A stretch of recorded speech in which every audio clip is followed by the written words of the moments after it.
Love that intro. It's very dramatic, isn't it? It almost feels like I was here 2 minutes ago.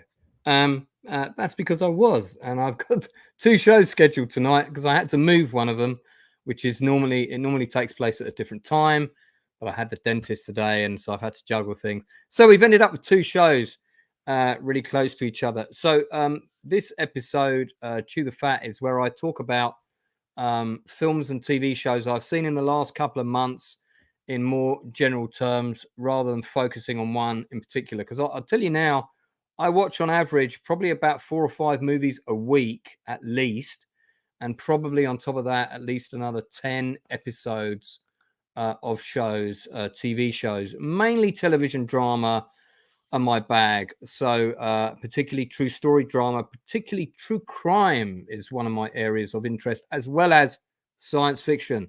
So we're going to get into a few of these shows. I'm going to make some recommendations to you guys because we just finished talking about Ahsoka. I'm not going to say any more about that. You can check that out. We just wrapped that up, that episode. With me on that was the commander from Earth Space Station herself, Retro Nerd Girl, just back from taking a coffee break. How are things up there? Very nice. Looks like we have clear weather and all is good. All good. Blue skies. Speaking of clear weather and blue skies, I've also got RM. So fantastic. Hi. You know, I feel like the thorn between the 2 roses with you. So, fantastic. Oh, we've got one of my moderators is in the chat as well. Rennie's here. Rennie, if you want to come in and look at a quartet, let me know. She's been on my channel before. Yeah, so I haven't done one of these for quite a while because I've had like so many other streams I've been doing and interviews and things like that. So I haven't just done like a roundup of stuff that I've watched. RM does one of those every week on Sunday afternoon or Sunday morning for most people. And Retro does about 20 streams a week. So she normally covers everything between all of those. But I'm going to talk about some stuff. This is mainly focusing on stuff I like. Okay.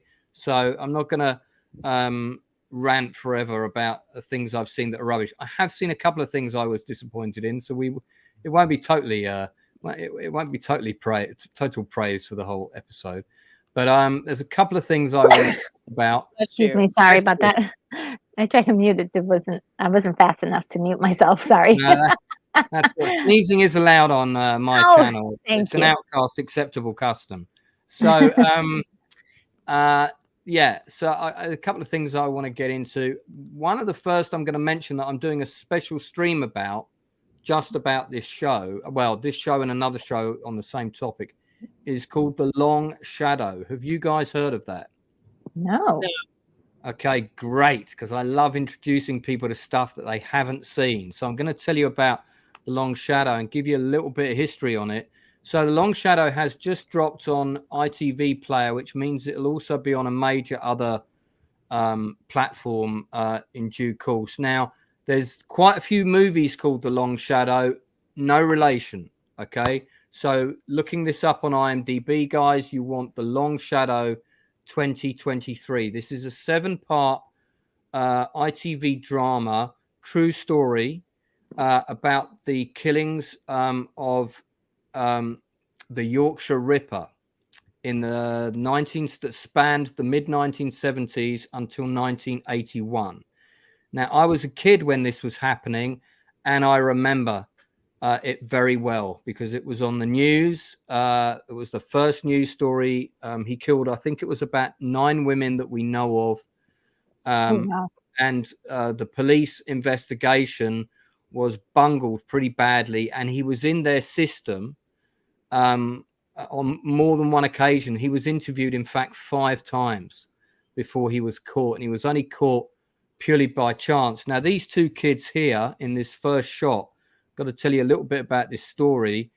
These are the 2 kids waiting for their mother to come home, the mother being the first victim. Oh, that breaks your heart. Now, the kid on the right is because these are the parents of Wilma McCann, who was, as I said, the first publicized victim. We know there were others. And that is, the child actor is playing a young Richard McCann. Now, Richard McCann is actually on my friends list on Facebook, and he's a motivational speaker. And I'd known him for quite a while before he actually did a post about his mum. And it did mum, blah, blah, blah, blah, blah, first victim of the Yorkshire Ripper. And I'm like, what? And I didn't realize, and he's portrayed in the movie twice, first as a child, the series, it's not a movie, and then later as an adult, much later. Oh, wow. So just to give you an idea of the realism, and he was consulted about the show. So you follow what's really good about this true story crime miniseries over a lot of its predecessors is the stories of the victims get as much screen time, if not more screen time, than the stories of the detectives. So it's not just, the POV of the detectives, the investigation. We actually get quite a bit of screen time on the impact of the families of the victims, their children, their husbands. And it's a period piece, of course, which is extremely well shot, really good production design. Now, there was another TV drama in the early 2000s called The Hunt for the Yorkshire Ripper. And I'm going to be doing a big stream about the two of these shows in about a week and a half. So I won't talk about it too much now, but I put on the first episode, and only the first episode was available the first night. The following night, all 6 remaining episodes were up, and I watched the last episode at 5:10 in the morning. That's how gripped I was. So I watched it straight through. It's an incredibly well produced show. There's David Morrissey, who some of you might recognize from The Walking Dead, where he plays the governor.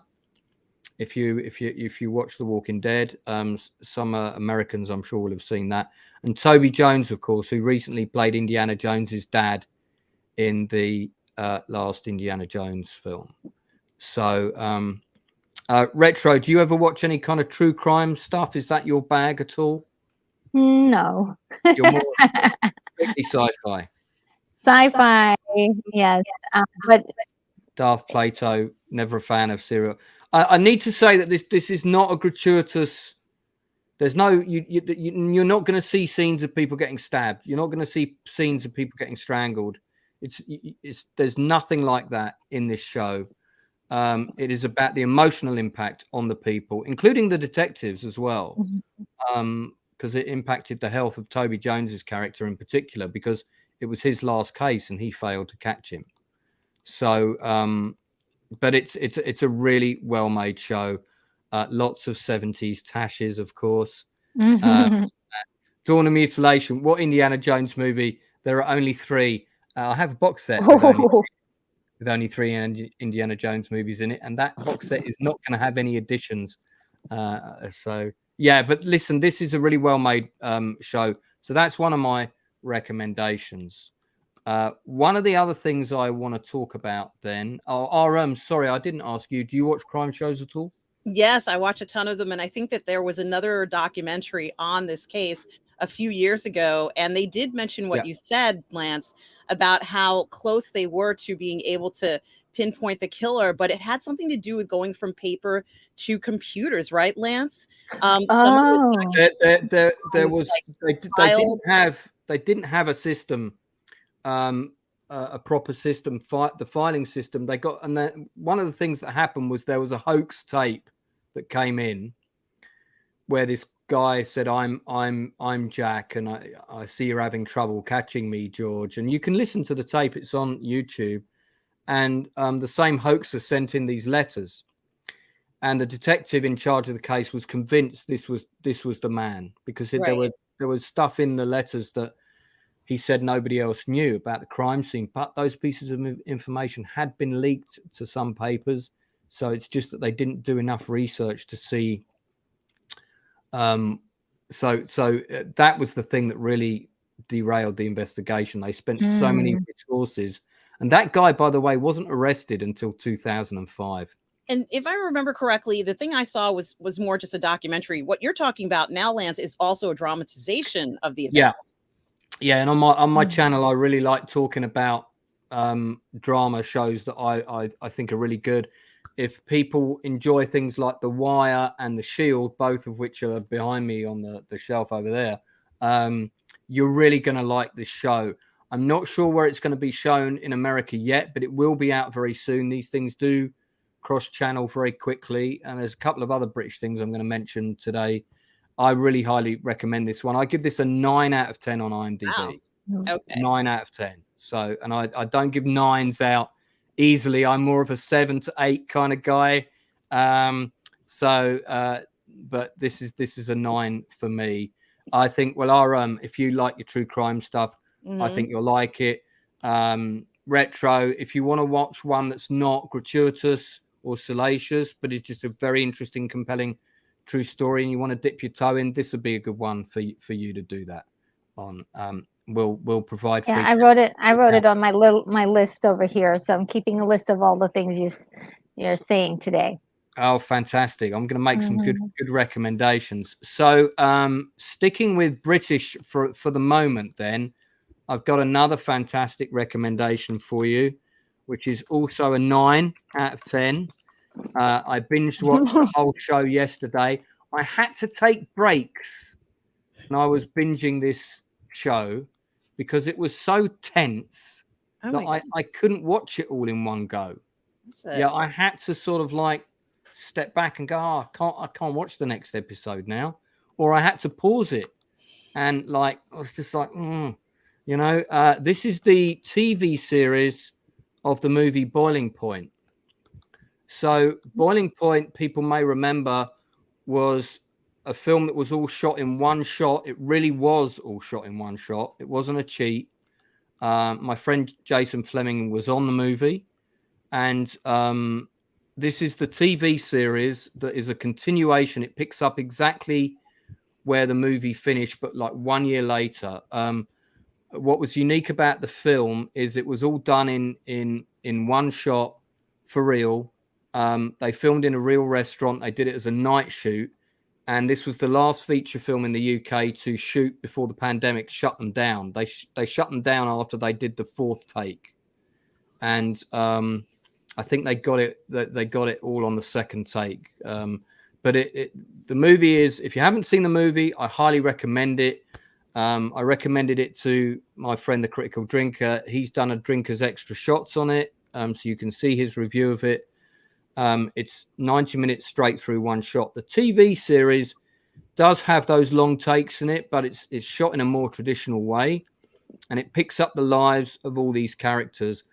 What's great about the Dawn of Mutilation says the cooking movie, there's only 4 episodes available of the TV show. I don't know if they've filmed more, but these characters are super real. There's of the characters in this kitchen, I have a friend who's like every single one of them. I don't mean like I've got a schizophrenic friend who's like all 30 characters. I mean, I've got different friends like, oh, that character is just like my friend Bob. That character is just like my friend Sam. I know all of these people. I've met all of these people in real life, if you know what I mean. So I don't know if you guys have seen the TV show The Bear. Did either of you watch that? Set in the American little restaurant? No, I haven't watched it. Okay, so some people have compared The Bear to this and vice versa. I think this is better. I'm not just saying that because it's an English show. I remember Vianetta, the actress from The Boiling Point, because she was the runner-up to play Padme Amidala, from what I understand. But I've also watched her in Sherlock and other programs as well. But I'm going to try and check out Boiling Point now, since you mentioned that there's also a television show based on it. Yeah, Vinette Robinson is absolutely phenomenal in this. Did either of you guys see the original movie? No, I haven't seen the original movie. No. Retro? No. I actually think, even though there's no spaceships, I actually think you would both enjoy the original film. So what I would suggest you do is check out the original film. The original film spawned from a short movie called Boiling Point as well, or it might be called In the Kitchen, I forget, which has also got Stephen Graham in it, because Stephen Graham's the lead in the movie, and then he's got a supporting role in the TV series. And then that short then became the feature film, and the feature film then spawned the TV series. So it's had quite an organic process. This is directed and produced by two of the actors from Band of Brothers. Right. I see one of them there in the middle, I guess. Stephen Graham is also in Band of Brothers. That's correct. They've got a very small role in it. Yeah. But that's how they all know each other. Phil Baranthi directed it. Bart Raspoli is one of the producers. Hester Ruoff is another producer on it. And she is coming to do an interview on my channel this side of Christmas. Nice. And I'm so pleased I liked the show, because if I didn't like it, I would not be pushing to get her on, because I'm not going to just like something because I've got a guest coming on. If I don't like it, I'll tell them. But it's first class television with some of the best acting I've ever seen. I think it's a really, really great show. Have you guys seen, so that's that one. Mm-hmm. Have you guys seen the movie No One Can Save Us? I don't think I have. That's an American film, so I thought you guys would have seen that one. I can't, I don't remember. Did it just come out? It's come out. It's been out about 2 weeks. Have a quick look on IMDb. I'm going to get some pictures up. I'm just going to do a little subtitle for this show here. Is it No One Can Save You? Yeah, that's it. No One Can Save You. Okay. No One Can Save You. Oh, is it a horror movie? It's sci-fi horror-ish. There's not really gore in it. Oh, yeah, I haven't seen it. No, I haven't seen it. Have you, Lance? I mean, I just watched it the other day, and I was like, "What?" I was like, "What's happening in this film?"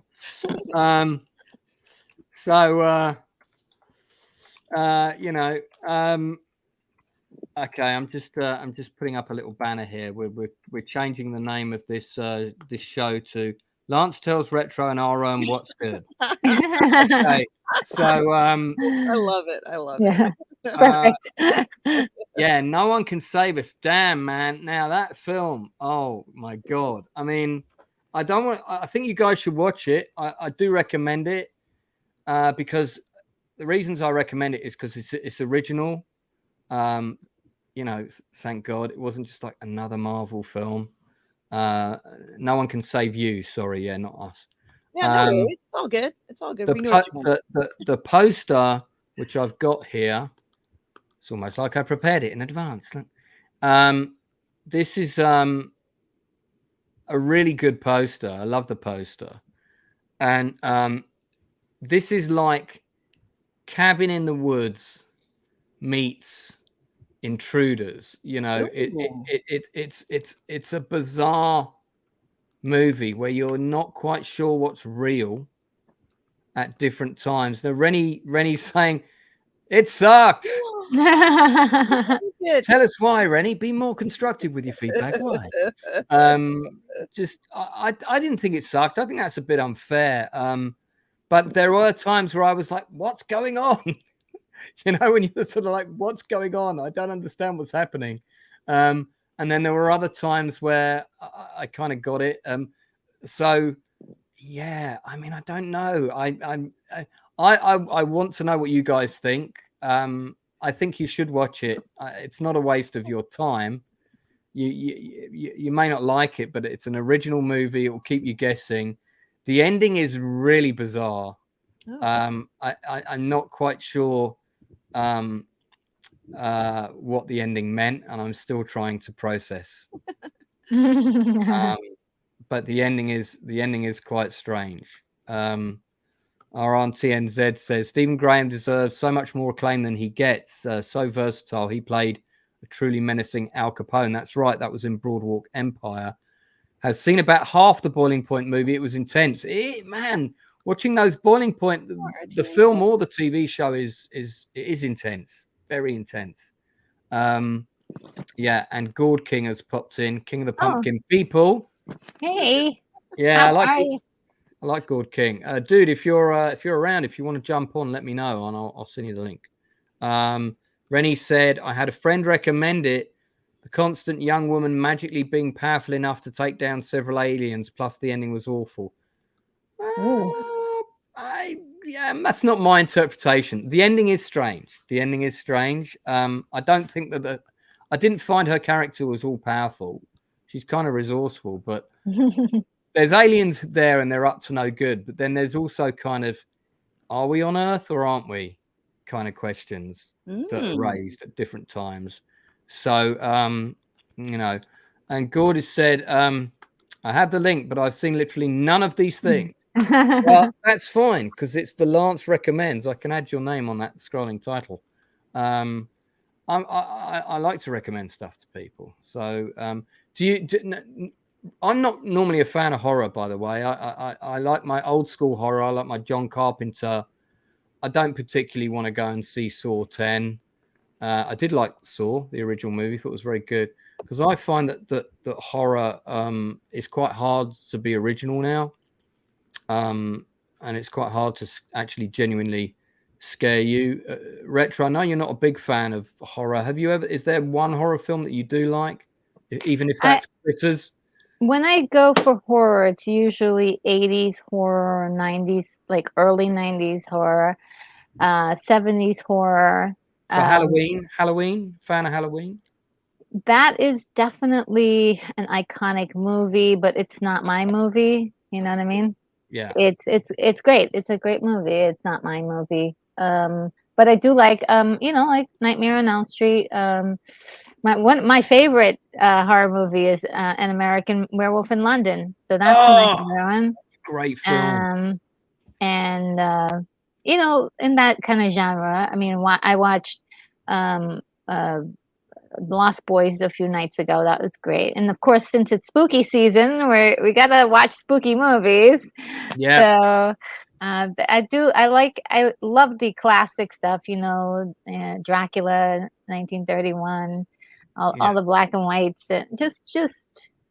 It depends. A lot of the modern stuff, not so much. What about you? Where do you stand on the horror mantle? I do like horror. I like the more complicated, the better. I'd say the most recent film that I've seen that I liked a lot was a film called Last Night in Soho. And I just really enjoyed the concept of the film and the way it looked. And it had this storytelling sequences where you were in 2020 and then you were back in 1960. So I like stuff like that. Like you're like, oh my gosh, what's going on? And it was I even got a chance to watch a little bit of behind the scenes of how they filmed some of the shots where it looks like it's like you're looking at a mirror reflection and it actually isn't a mirror. Like they told you all these different tricks that Edgar Wright used during the filming of it. While there are some parts of it that are predictable, I just like the way the film looks. It looks good. And, if I were making a horror film, that's what I'd want my film to look like. I just wrote it down. Yeah, you're going to love it. Have you guys both seen John Carpenter's The Thing? Oh, yeah. Yeah. Yes. Because I'm doing a special about that on Halloween. Mm-hmm. So if for any reason you're not out trick or treating and you can be on a live stream and still open the door with your hand grabbing device to scare children or offer them sweets, let me know because you'd both be welcome on that. Thank you. I'll be here, Lance. I already asked you if I could be on that for them. Oh, you did ask me already, didn't you? Yeah. No, RM's on it. So Retro, if you want to join us, I'll be working that night, right? Tuesday night.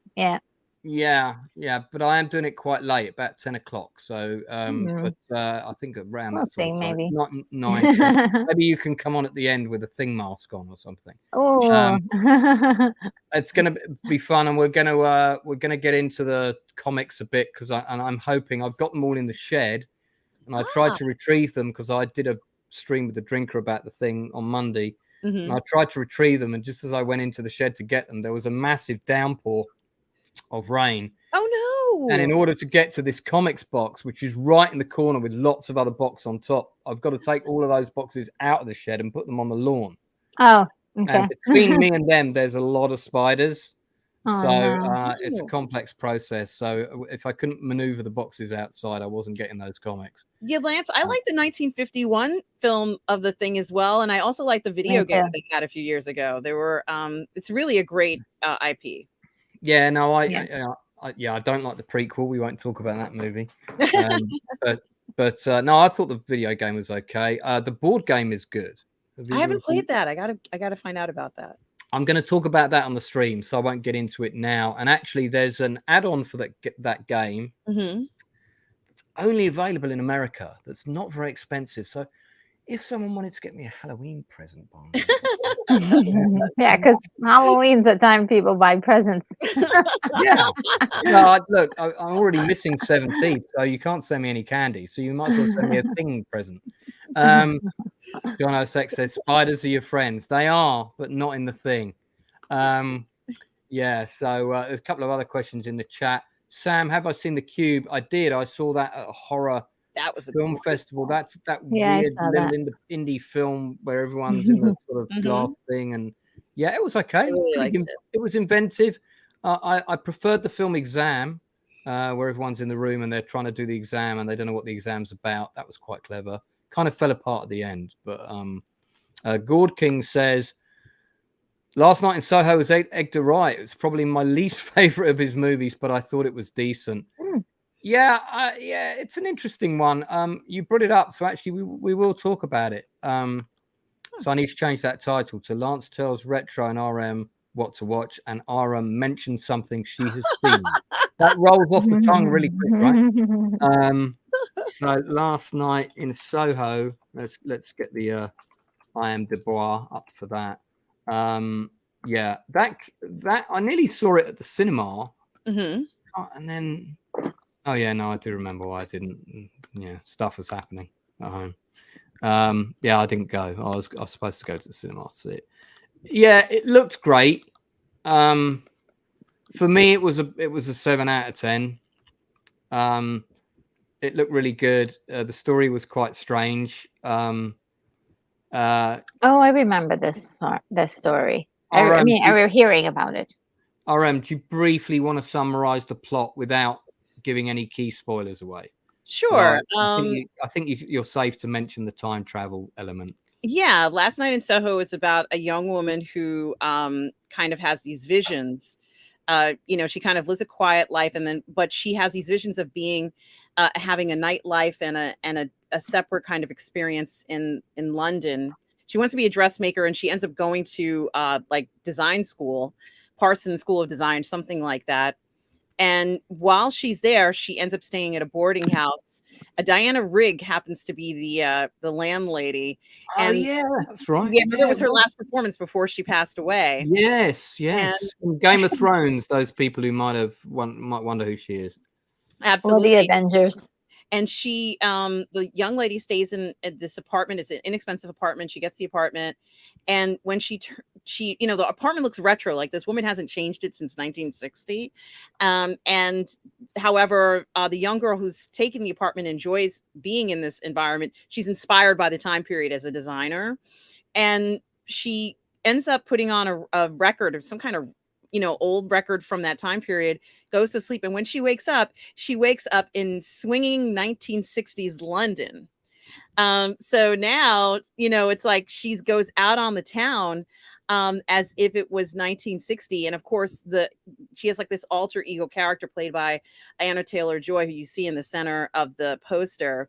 And, all of a sudden, it's almost as if the main character is living Anna Taylor-Joy's life in the story. But all is not as perfect as it seems. Anna Taylor-Joy's character wants to be the newest, greatest singer in London. And things aren't working out too well for her. So there's this very interesting connection between the two of these ladies. And it is just spectacular. I think the way that they made the imagery, I think Edgar is amazing in really creating these illusions that seem very real, and to a point where it is very interesting. There's one scene that I found really satisfying. They're sort of like on a set of stairs, and someone has a knife, and like they're trying to stab the crap out of somebody, and and it's just like it has like a very kind of haunting where like you can't, like the stairs that will never end, you'll never climb away. It had like this very eerie feel to it, but I like the imagery, and there was so much symbolism and fun in this, and the nightclub scene. What's the name of the guy from Game of Thrones, who's in this as well? He plays I guess like a John in it. That is let me get the cast list up and I'll tell you real quick. There it is. Matt, is it? I mean, you've got Matt Smith, of course, who's fantastic. Yeah. I mean, he's in House of Dragon, but that's not who you mean, is it? No, it is Matt Smith. Yes. My friend Jackie that's right. is in this. Yeah, I'm so sorry. It wasn't Game of Thrones. It was House of Dragon. Thank you, Lance. It's a great cast. It's such a great cast. I really love there's even this one part where the young girl is walking around and she thinks she understands what's going on. She doesn't realize. She's very I guess naive.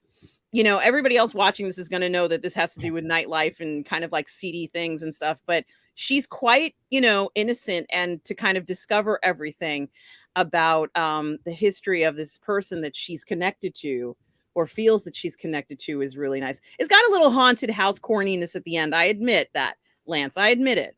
But I really love the imagery of this 1960s fantasy that she lives, and she gets lauded by her teacher at the design school. I love how you went back and took a design. You were inspired by classic fashion, and the other girls hate her guts. Like it's just really so much fun to play with this film. I think if you like things like this, I like going into a different time. I like the fantasy of, if you could, would you? Yeah, I totally go back to 1960s London and see what that was like. So if you like kind of just having a fun time, but it's also a horror film. Yes, it is totally a horror film.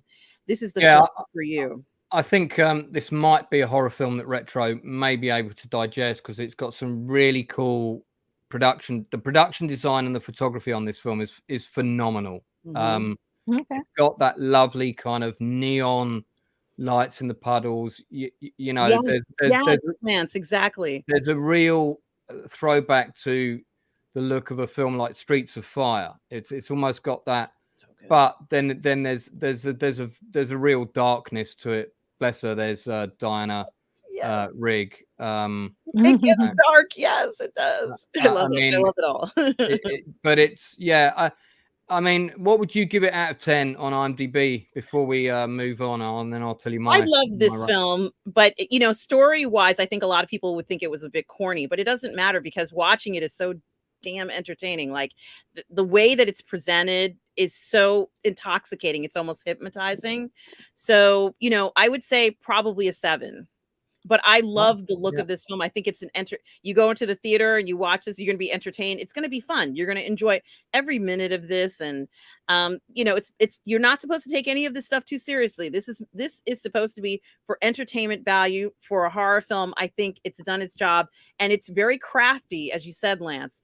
I like the techniques that are done in here, the thoughtfulness of how the actors are positioned, the relationships, and the young woman who plays the lead role. I think she's a spectacular actress in this. I think it really works on her strengths. Fab stuff. Well, that's another one for a Retro to add to that ever-growing list of 500 things I've well, another show I want to talk about, and I'm pretty sure you guys may have seen it. I certainly hope so. But if not, we'll hear what the chat, and you get to hear what I think about it. I'm pretty impressed so far, and I didn't think I was going to like it. But so far for me, the Continental's pushing all the right buttons. It's fantastic, Lance. Yeah, you guys like it? It's yeah. Oh my God, it's so freaking good. Oh, now I haven't seen all 3 parts. And I haven't either. I think all 3 parts are out. I've seen 2. I've seen the first. Well, I watched the first one. I got 20 minutes into the second one, and then I had to take a really long and important phone call. and you know how it is. Then you're kind of emotionally disconnected from the piece, and I had to take the call. So I hate it when that happens. So I'm going to go back and watch the second one again from the beginning. So far for me, I really like it. I think it's just a 3-part mini-series event, which is kind of nice. So, I kind of feel like I'm not committing to 10 seasons of a huge arc that someone's going to come in and mess up in season 9 because of a contract dispute or whatever. Which, do you know what I mean? I'd be curious to know what we got 9 people watching. I'd love to know what people think of it. What would you give it out of 10 on IMDb? For me, it's a solid 8 at the minute. Solid 8. Anything 8 and above means I'm going to watch it again. 9 or a 10, it's got to be in the Blu-ray collection, Oh, wow. But it's a solid 8 for me. Really like the cast as well. And it was nice to see.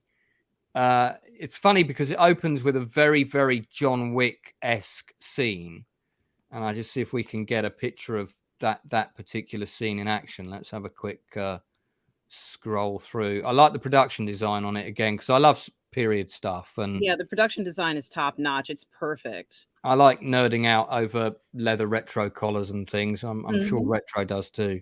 Absolutely. This guy, I think the actor is Ben Robson, I want to say. He's in, most people will know him from oh my god, the show with the Animal Kingdom, the show with the surfers up to no good crimes and so on. And he's actually a British actor, believe it or not, which, by the way, when I found out, I was really surprised. I really thought he was a Yank. And he's not got the lead or anything, but he kind of does a John Wick scene at the beginning, and they mimic it exactly. And at first I was a bit like, do I want to sort of watch a show where this is all I'm getting?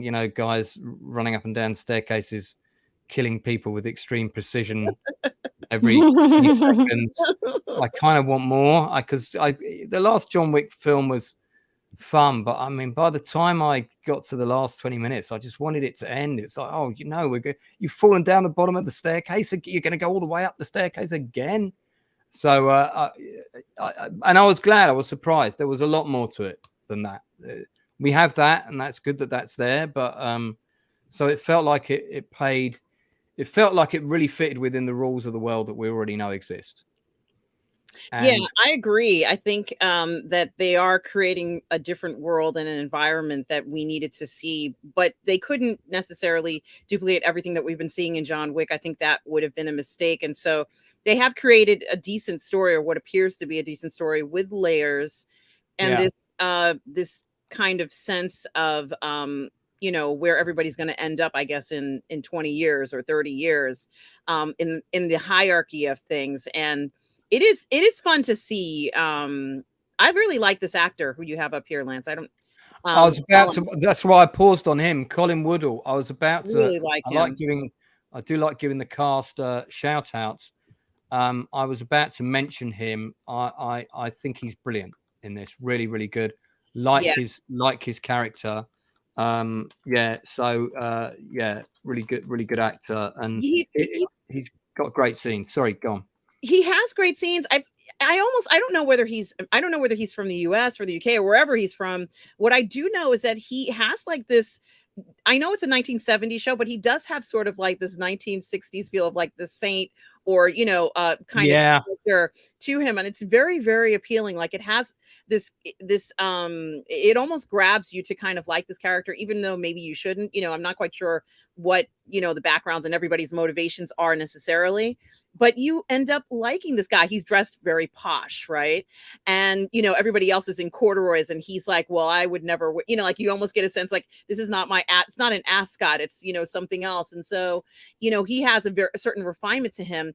indicating that he could never live a life unless he had the finest things, compared to everybody else who kind of like has a little bit more dirty grittiness to them. They made it in dirty, gritty New York. He doesn't like being in New York. It's not as beautiful as the way that they're portrayed in London, at least in this case, where New York is during its fiscal crisis. So why on earth would he ever want to go to New York, knowing that it's kind of like where he has to be? He's sort of like in these dirty places. And, he stands out, in a sense of his style and deportment, if you will. This is not him, but he'll class up the joint, and he does. He actually kind of classes it up a little bit. I think that he had to do that with this character. It's not the easiest thing to do. And sometimes a character can almost feel as if he sticks out and doesn't belong, but he feels like he belongs there. And the story feels, honestly, very, very grounded. Yeah, he's good. He's like, if Retro Nerd Girl was writing a romantic fiction novel, that's who I would see her, like, Yes. male love interest looking like. Of course I would. Absolutely. Yeah. Absolutely. Guys, we are joined by none other than the king of the pumpkin patch himself. The Gourd King is with us. Oh, Gourd King. Hello. I had to Speaking of, classing things up. well, dude, you're always welcome on the show, and I amended my scrolling title. Who says men can't multitask? Eh? I amended my scrolling title already to include you. So you've not seen the Continental yet, I don't think. No, I haven't. I put this in the chat, but I thought John Wick 4 was kind of middling, and I got to agree. It was okay, yeah. but it was just got probably my silly. least favorite of the franchise. I didn't hate it or anything. I was like, it's fine, but it's a bit of a slog to get through. It's a bit overlong, but I have no desire to rewatch it. Yeah, I watched it twice because I was kind of surprised. I was taken aback by it because I'd heard so many good things, and I watched it and I was like, am I wrong that I'm bored? Maybe I should watch this again. Maybe I'm just in the wrong mood. And then I was, perfectly alert, watched it, and I was like, no, this is kind of boring. This is kind of boring. I did get a bit bored in places. It just because it got a bit silly, and I just and you start thinking, come on, man, how bulletproof jacket?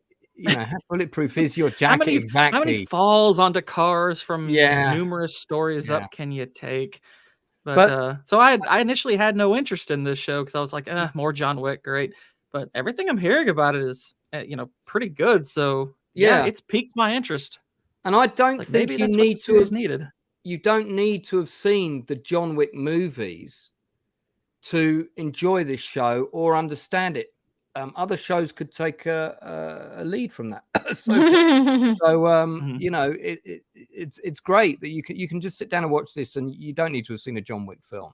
You'll get more out of it if you have seen the John Wick films, but it's definitely not essential.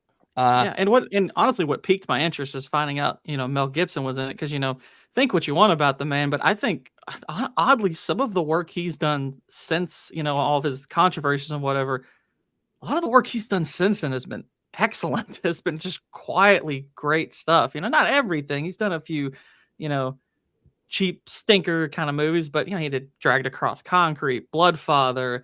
I thought Get the Gringo was a lot of fun. I mean, he's done some pretty cool movies in the last 10 or so years, and so I kind of like the idea of watching him. His grumpy bearded look serves him very well, and his it does. Yeah, I mean, however you feel about him personally, you can say whatever you want, but as an actor, he's top notch. He's really good.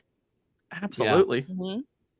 So I've seen a couple of other things. One thing that another show that I like, and Aram and I have already done a stream about it. And again, I wasn't expecting to like the show. I was very surprised. And then I saw a film on Netflix which had one of my favorite actors in it, Benicio del Toro, and I thought, well, I've got to watch this. And I quite like crime dramas, and it was not good. Oh no. No. So I'll save that one for last. So I want to talk about The Walking Dead, Daryl Dixon. Yes. A little bit. See, look, it wasn't all going to be stuff you haven't seen. So not everybody's people are very divided on Walking Dead. Some people said it went on too long and different bits of it got boring and people kind of tuned out at different times and all the rest of it. I'm someone who's got all of the graphic novels in my shed near the spiders that I mentioned earlier. And I've read the whole thing. I've finished the story. I know what happens to Rick. It's a weird thing because there are characters that die in the show that survive in the graphic novel, and Daryl Dixon isn't even in the graphic novel. But for the most part, the TV show is pretty faithful to the graphic novel and changes it enough so people can enjoy both without hating one or the other. I was surprised by, I watched the one with Negan, Walking Dead City. Dead City, yeah. Dead City. I actually thought that was not bad. I didn't expect it to be good, but because I love the character of Negan, and I was quite surprised about that. I still haven't seen all of the last episode, but I like it. And then so again, I was like, oh, really, Daryl Dixon on a show in France? I don't know about that. How's that going to work? Well, how it works is they actually filmed it in France, and it looks good because they filmed it in France. Not like the Man from U.N.C.L.E. episodes where they cut to Austria, sign of Austria, stock footage, and then we're in a studio in some hotel that's in Austria that's clearly in a 20th Century Fox lot or whatever. Much as I love Man from U.N.C.L.E. But this show, they spent some money on it. It looks good and nicely circumvented the actors' strike, I imagine. We did a review on the first 2 episodes, didn't we? I think we watched the second episode together, didn't we? I think, yeah, it was either the second or the third episode. It was coming on. You and I were talking. I was like, it's on now. Let's watch it. And, Lance, I can't say enough about this series for reinvigorating The Walking Dead. And of course, Daryl Dixon is such a fan favorite, isn't he? He just, I hope they just keep him on forever. I think he's so wonderful because he's just so down to earth and pure and such a good guy. I think he really is like one of the heart and souls of the series of The Walking Dead. And, being, co-starring with Clement Posey, they have this great chemistry on screen. He's this is one of the other bad guys who's sort of like against this whole hope thing. All of a sudden Paris is, France has this hope that they're going to find a cure. There's going to be this savior, and that little kid is it. So Daryl gets involved in this whole thing, but honestly, we still get the gore, we still get The Walking Dead, and it's the best of Paris, right? Lance, it's Montmartre, it's the Eiffel Tower, all those fun things. You're on the water, on the Seine, like everything you would do when you go to this country. Lance, you and I are looking forward to the Mont Saint Michel parts, which we know are coming. Yeah, they put it in the preview, and honestly, it's in the opening. It's in the opening titles, isn't it?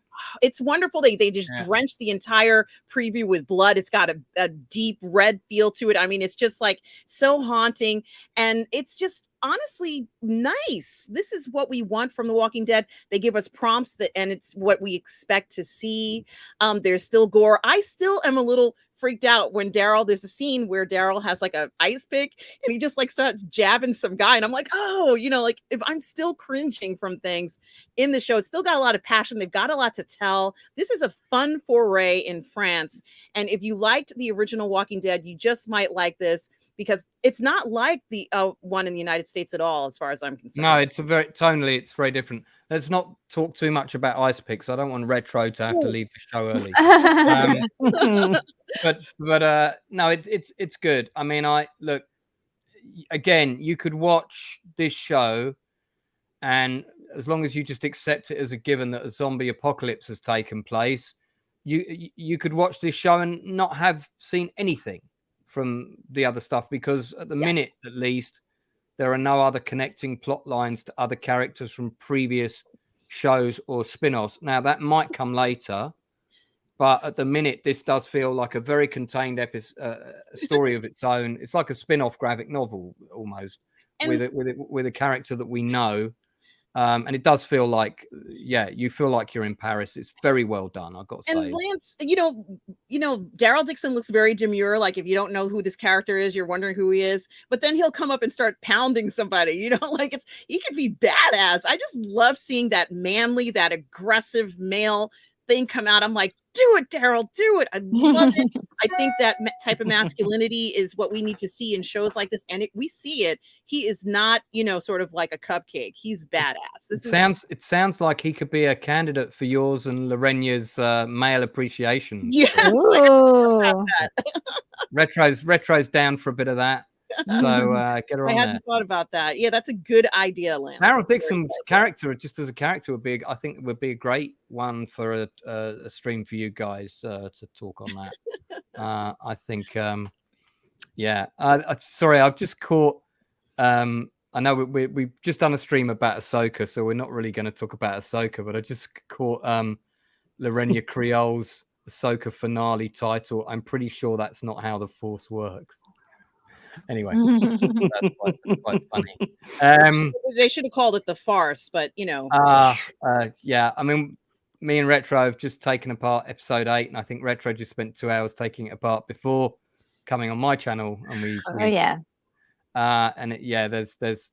a lot to say about the finale and the show as a whole, and unfortunately, most of it's not good. And I wanted to like the show. I wanted to like it. I'm a big Star Wars fan. There's a Lego Death Star right here. Turn the camera a bit, and you can there it is. But yeah, I just Rosario, man. Damn, we're gonna have to postpone the wedding. Let go might be good advice to Disney when it comes to Star Wars. Please let go. Yeah, or just put, let me put together a team of showrunners and writers and directors, and I'll sort it out. Give it to me. I'm just gonna watch Sin City again and forget, she was even in this. That's what I'm gonna do. Well, moving on. So we do recommend this. I'm not up to speed on the latest episode. In fact, I think the last episode I watched was episode.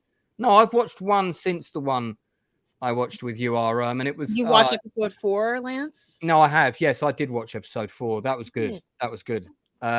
It was 3. It was episode 3 that we watched together, and it was so funny because RM and I had just come off of a stream, and literally we suddenly saw that the episode had dropped, and we were like, "How about we watch it together?" So we actually synced up our TVs, so that the sound was exactly in sync.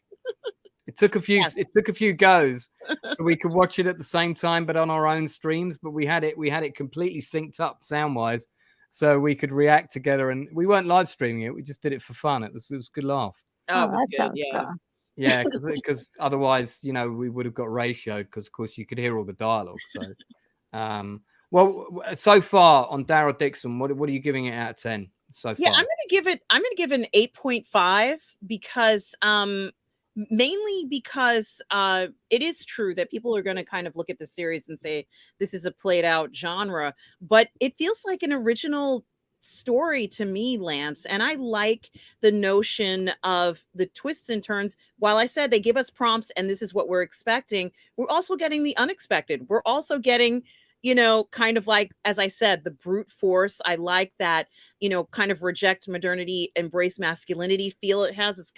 There's even a scene where one of the characters admits that she needs Daryl, like she's like, you're the one, you're kind of like the strong person.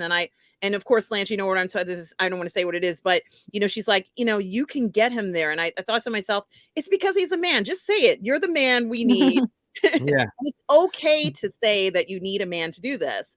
It totally has to be Daryl. There's no way that they would have made it there without Daryl. So I kind of really like that. And I also like the sense of this prophecy, Lance, there's like a prophetic sense in this, they're talking about liberty, freeness and the future and wanting to have a hope. You can't tell from the poster, but there's a sense of hope. They believe in something. There's something they believe in. This is the first time in the history of the show where I've seen people be so faithful to the notion of wanting hope, wanting there to be prosperity. They even said it. It's the catacombs. We've had a ton of other hazards and plagues, but France gets through. We're going to get through this, and tomorrow is another day. I love that type of thought in a Walking Dead series.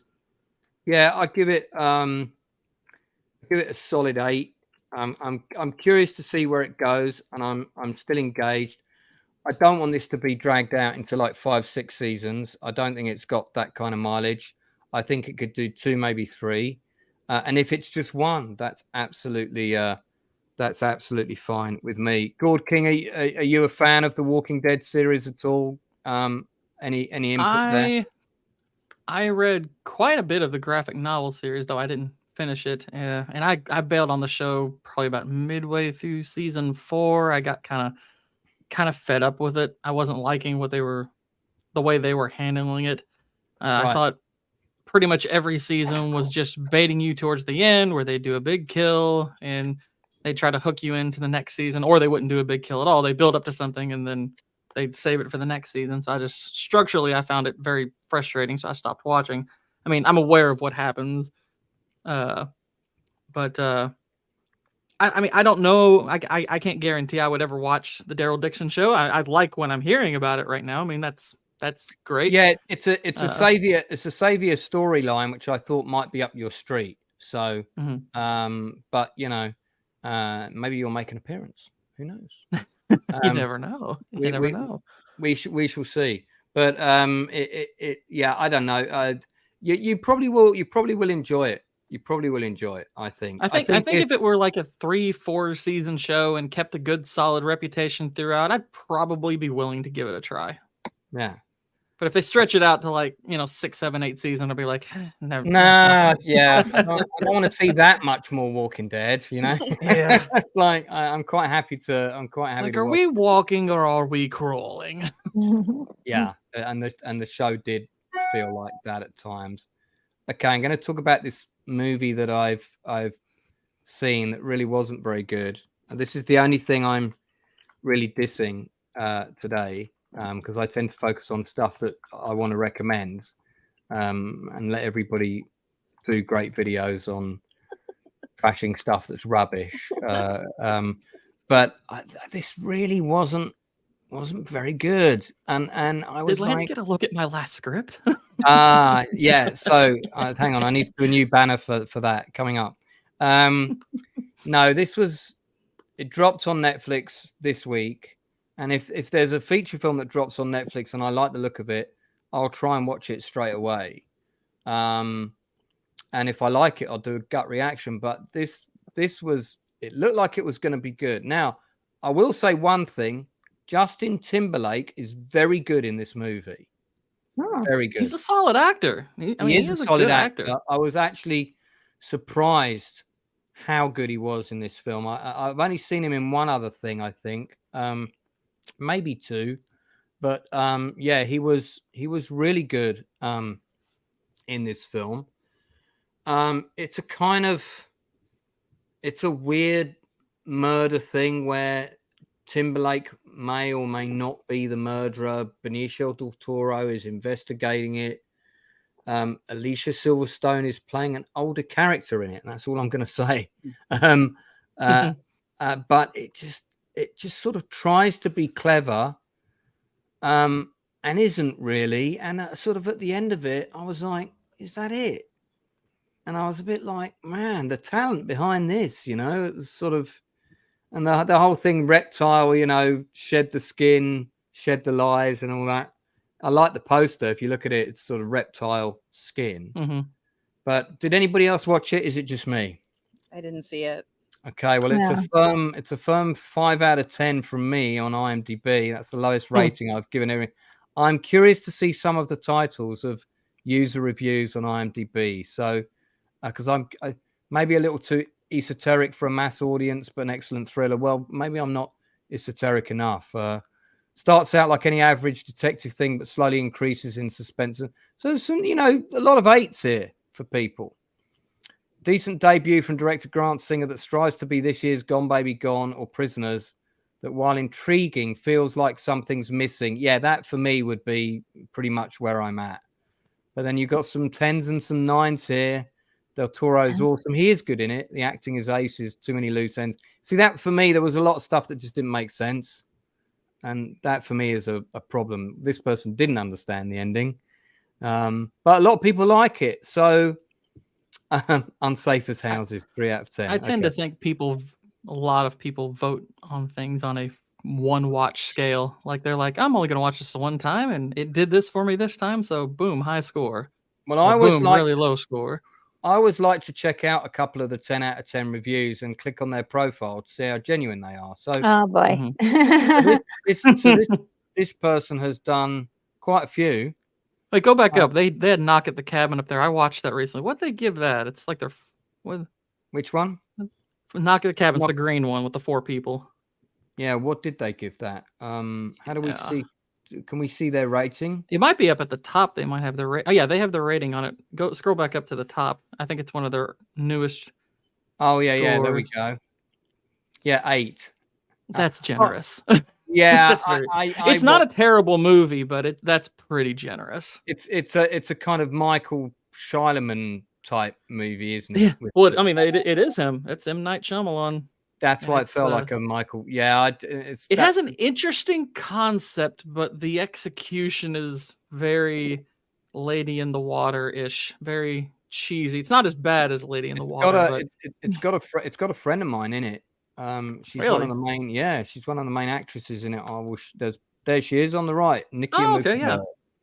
I actually thought she might have given one of the 1 or 2 best performances in it, but I liked her in it.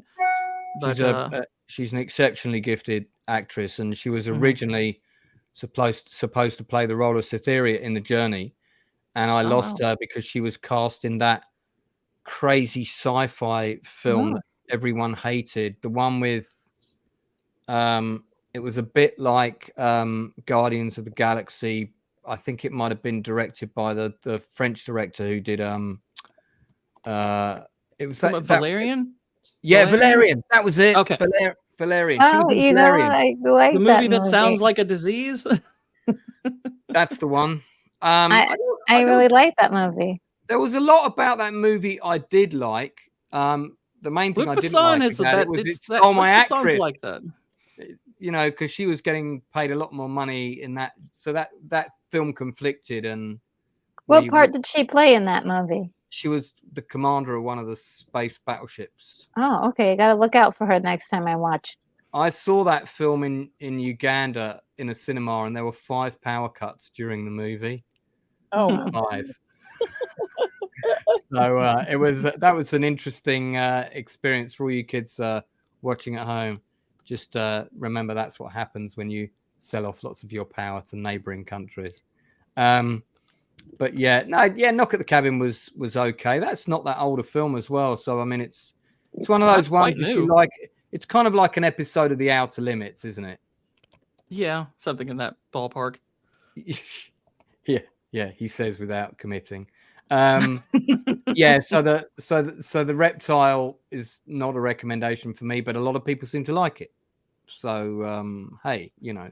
If I were to do a review giving it a lower score, I would title the review Reptile Dysfunction. Something like that. Ah, man, that's nice. If I happen to watch it, look for that title on IMDb. If I don't put it on my channel. Liking your play on words there. I've got a couple more I want to mention, but I just want to see if anybody else wants to mention anything that they've seen at the movies lately. Did anybody else see The Creator yet? I have, yeah. Retro, that's very sci-fi. Have you seen it yet?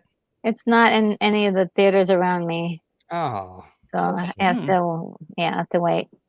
Oh, it's not come to the 20-seater cinema on the high street yet. Hush, Lance, hush. I got this vision of Retro living in this Midwestern town that's got 4 shops on the high street and one of those tiny little cinemas. It's close, yeah. Very close. Well, let's talk about it because, for one thing, the title would suggest it's about Gord King's favorite guy. Yeah. So, but I mean, I have done a review of it, and this is a film that I was super conflicted over because I like the fact that it's original. I thought the special effects were absolutely amazing.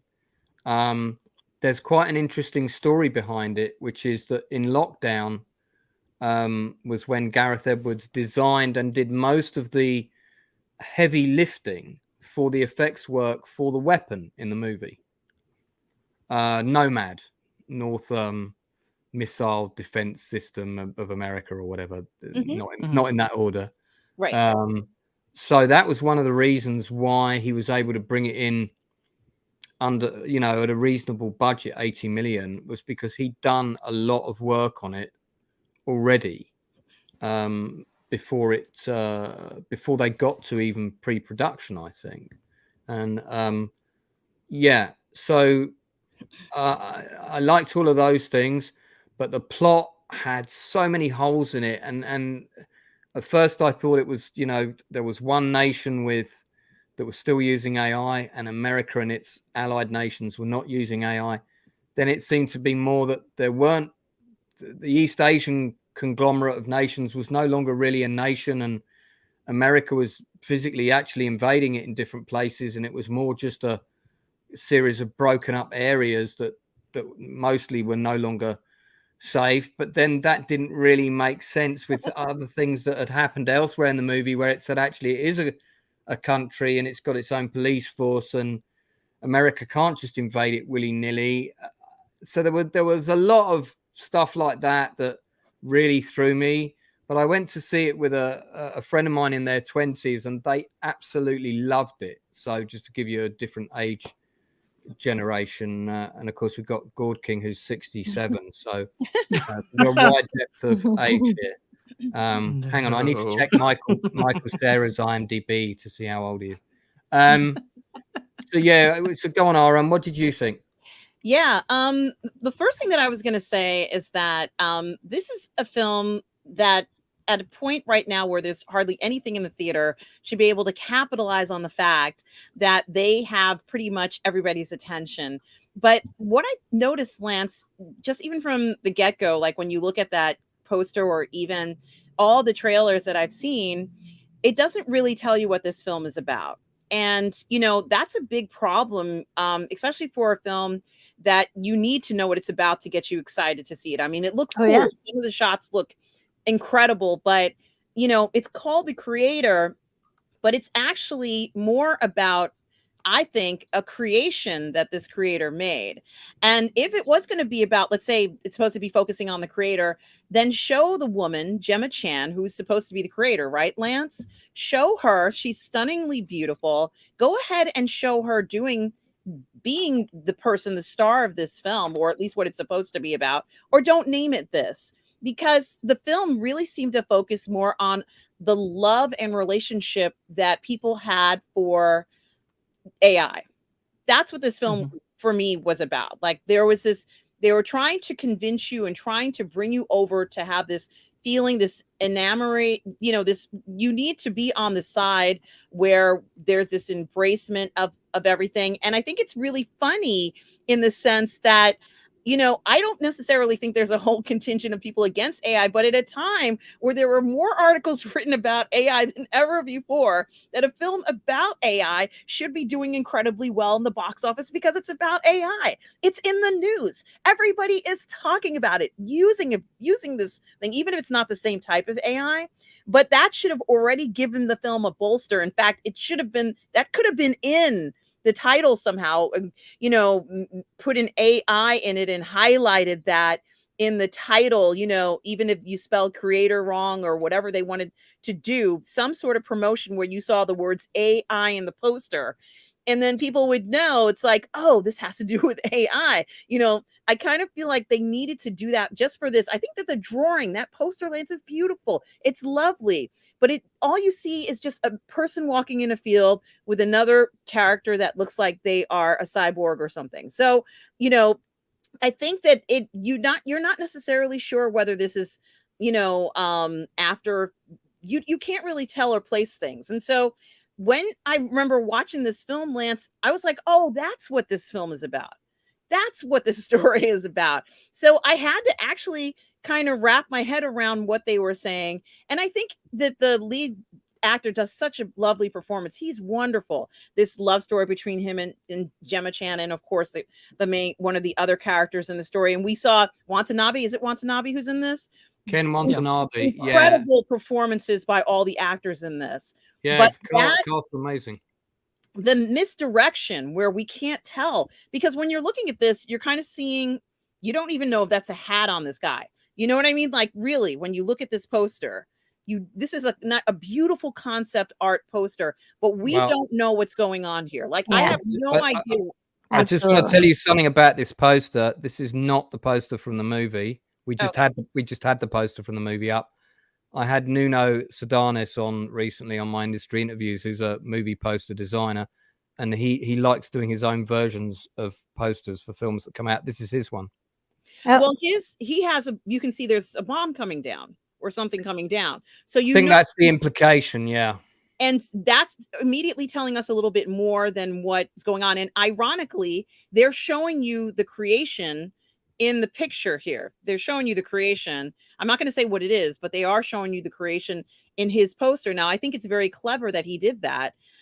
Is the person holding him the creator? Maybe. Who knows? But it's quite a religious themed image, this, because you've got the person holding the kid, and then it's almost like they're about to save them and put them in the bed of reeds and float them down the river. He's precious. He's a precious child. Yeah. There's a lot to read from this, and there's a reason why he's precious, even just from what we're looking. Let's say this version, as you said, Lance. It's very different, has a very different feeling. But just kind of walking in the fields and what we've seen, and they didn't get to the heart and soul of the story, which was that we're supposed to be siding with AI. That's what I got a sense of. And it's a love story. There's an intense love story in this. So, I think that just a few minor twists could focus a little bit more on some of this stuff. It looked really cool. This is a cool looking film. And I liked how cool it looked. I thought the special effects were great. I thought the acting was great. But it just needed a little bit more tweaking to make it perfect. And also the marketing was not up to par for the value and the production value of this A-list film. This should have been an A-lister, Lance, right? I mean, I'm in the minority where I'm quite happy on the strength of a poster and a trailer alone to go and see a film that I know as little about as possible. As long as there's something that interests me, it might just be that there's an actor in it that I like.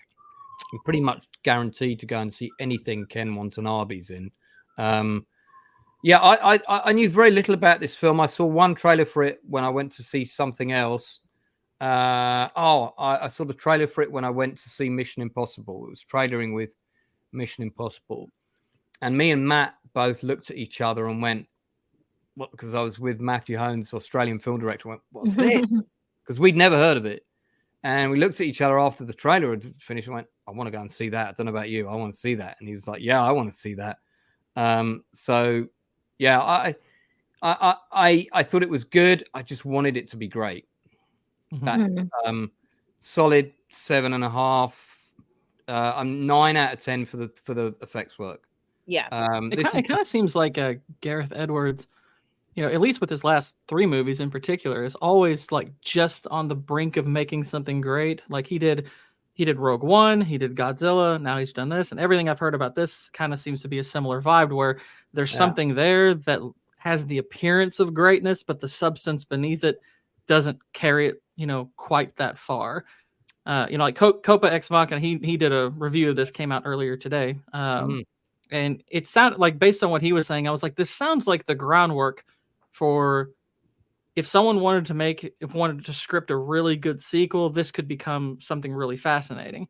And I almost get the sense that this could become one of those kind of cult classic-y type movies over the next 10 to 15 years. Like, it's like maybe not something that people acknowledge as great, but something people still really like. I think you're right. And I think probably also when it's not going to be long before we've got all kinds of moral dilemmas with AI. We've got moral dilemmas with them already. I think Ex Machina was really good at presenting those issues, because it's only going to be a matter of time before Japan brings out advanced kind of female androids that are AI capable, that are made for a specific purpose, and I'm going to leave that to people's imagination. And that issue is kind of, it's touched upon in Ex Machina. That issue is touched upon very well. That issue is very well explored. Automata, that issue. Automata. It's shown. They actually show it in Automata what happens to the. So I think people will come back and look at this movie and go, especially if they're comes a time when AI are living alongside people, and there are debate about whether they're sentient or not, and that will happen at some point. It's going to happen at some point. You know, they're already writing rubbish scripts, so. But I've got to give a shout out to this kid, though. This kid was wonderful. A phenomenal actress. I think actually it's a girl. Yeah, it's an actress. Yeah, phenomenal performance. I mean, imagine putting in a performance at that age, that good. She must have had like a role. Yeah, she must have had like a team of 10 samurai acting masters or something, guiding her on all the principles of acting, you know, from birth, because she's just absolutely incredible performance. One of the best child actors I've ever seen in anything. Wow. And they don't come a dime a dozen. I remember the kids in Gran Turismo, Clint Eastwood's film, and I love Clint as a director, and I liked that film, but those kids were terrible in that movie, and no one ever seems to pull them up on it. They were terrible. They were terrible. Their acting was not good in that film. You know, here's somebody that's not even probably half their age, and is this level. Just kids actors these days. I've worked with quite a few myself, and yeah, I'm amazed at how good they are so young. It's but then they're also being exposed to a lot more. And she had a lot of screen time as well. She did, as did this lady, who we may know from the mother in I, Tonya. It was quite funny that you kind of had your squad of people from Aliens, albeit briefly, but there's a squad of guys and girls, and it's like, oh, the Marines of Aliens have arrived, you know, and Edwards was definitely giving them some nods, and it was quite funny that we had a British actor, Ralph Ineson, playing the American general and having a lot of fun with it. But I was surprised that role didn't go to an American actor, I'll be honest. So what's that shirt he's wearing? Washington Chan? I have no idea. Oh, that's the name of all the actors. Okay. I thought he was just showing us his physique, you know, like. No, he had that printed especially for the. Check out these apps. I mean, I've got a lot of time for Gareth Edwards because there's a group of us that all started out as filmmakers around the same time in the 90s. There was like a clan of us in London, and he was among that group. So he's like the one from our group that made it. Wow. There's myself. There's a guy called Chris Jones who does a lot of courses, runs a lot of courses now. You've got Simon Cox, who directed Kaleidoscope Man, which got renamed as Planet Invasion Earth. That's his big sci-fi movie he's done. He's doing another one at the minute. And there's me that made The Journey, and James Booth, who went off and made a horror film. We're all of a similar age, and we all started out around the same time. And Gareth Edwards, I don't know if you know the story, but he won one of the 24-hour sci-fi film festivals. That was how he got started. He did a really good sort of Android flick with almost no dialogue in it. Very him. And you can see shades of this movie in that short.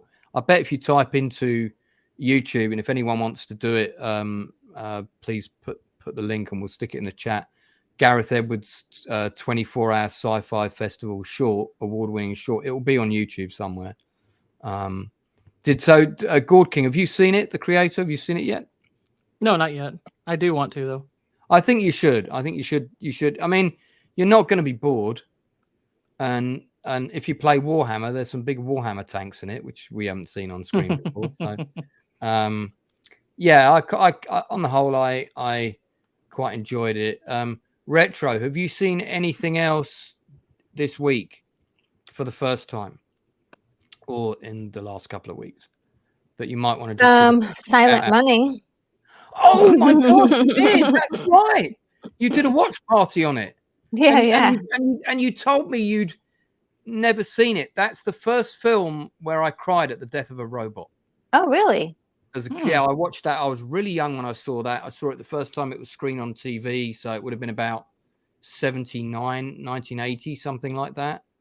And I was still really young, and I remember crying when the robot got run over. Yeah, it was shocking because it just came out of nowhere. Yeah. But yeah, it was great. That was a great one. Loved it. It's part of a 70s classic sci-fi. Wonderful. What would you, in keeping with retro nerd girl, I would have had your t-shirt on, but it's packed in my suitcase, ready to go with me to Holland tomorrow.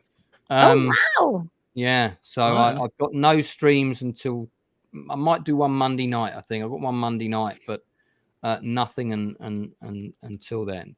I wish it was a holiday, but I'm dashing over to visit a friend in hospital. So, but I will make the most of the trip. This is Brewster from who isn't. I think he's still alive, isn't he? Or is he recently? He should be still alive. Yeah. The father of Laura Dern. Mm-hmm. Yeah. Tarantino's been using him in some of his movies left and right over the last few years. Yeah, he was in Once Upon a Time in Hollywood. I've got to do a stream on that film actually because he was in that Hateful Eight. He was in Django briefly. Yeah, he was in Django. People either love or hate Once Upon a Time in Hollywood. I love it. I wish Tarantino. I loved it. I think it's one of Tarantino's best. I think it is his best film. I have it on his Rushmore. Jackie Brown's probably my favorite of his, but I love Once Upon a Time in Hollywood. I could watch 5 more films with those characters showing what they do every 5 years. Yeah. I really could. Just come back every 5 years and make another movie with those characters. Let's see what happens to them right up until old age, It's so much fun. The scene with the kid actor. Anyway, but Silent Running, if people haven't seen it, because I'm sure there are some people watching who haven't seen it, great film. Yes, great film about some astronauts that are in space doing experiments where they're growing plant life, and it seems like the Earth doesn't have this. Everything these guys have been brought up on, like Soylent Green crackers. They're really not getting nutritious food. Everything is sort of automated, and everything.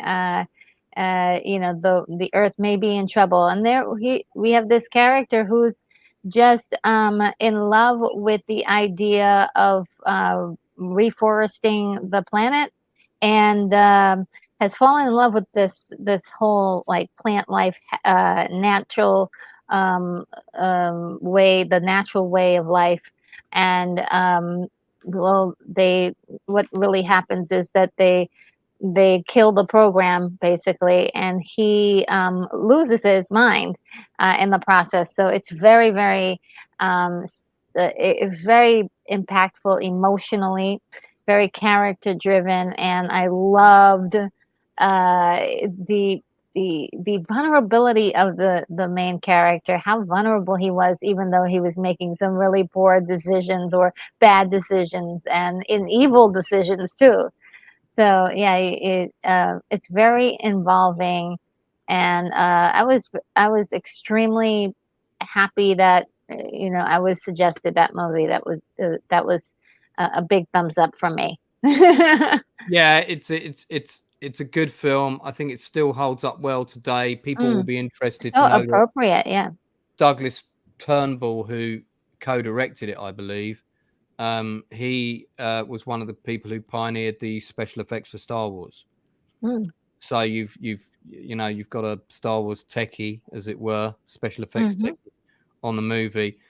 The other thing I always notice that's funny about anything in the 1970s, especially sci-fi, is they can't resist using these buggies. Because you got this one here in Silent Running, and then if Retro's not an expert on this series, I will literally eat my hat. You may have to eat your hat. I didn't get to watch a lot of TV. And I've got 20 baseball caps over there, so I better get the dinner plate ready and the knife and the fork. This is a sci-fi show from the 70s, Retro. How can you not have seen it? I was a kid, so I had to wait until it was my turn to get to the television, so I'm not sure if I've seen this. But your whole adult life now has been devoted to watching all those shows. Okay, well, anyway, look. This is from Space 1999. Have you seen Space? Oh, of course I've seen this. Yes. Hat, you're safe. I've got the first season of this on Blu-ray. And this is That's just been a while though. DVD. Yeah, and this is Moonbase Alpha. But the thing that everybody really loves about these shows is not the space buggy. It's the Eagles, which are these transport craft. Actually, Oh yeah. Photo of one. Oh yeah, they're great. Yeah, The spaceships in this series is just outstanding.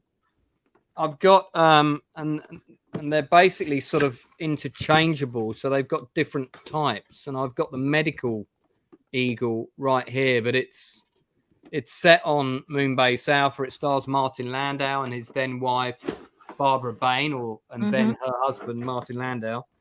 And one of the toys that was massively popular in the 70s were these Eagle craft. Now, this isn't the one that you could get in the 70s. God, I would have been happy if that was the case. But I've actually taken it out of the box so I can show you it properly. So my brother had one, and I had it for a long time, but then he took it. Oh no! This is a Century 21. I want one of these so bad. I've got two of them. I've got the Command one as well, and the pod does detach. I can't remember how to do that, so I'm not going to risk it. But I love it.